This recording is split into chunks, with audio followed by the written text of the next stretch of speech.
చూపించుకోవడానికి అని చెప్పేసి ఒక స్వామి దగ్గరికి వచ్చినాము. అయితే మా వానికి ఒకటి ఉందంట, అది చూపిస్తాను మీకు. స్వామి మా తమ్ముడు కొబ్బరికాయ కొడుతున్నాడు స్వామి కూడా.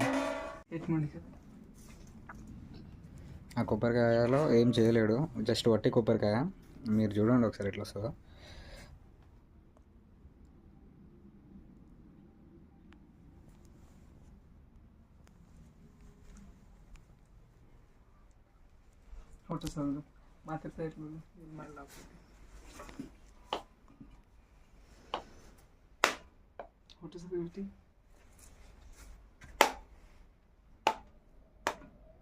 చూడండి కొబ్బరికాయ కాంచి महाराज कांची नहीं गला धूड़ के धान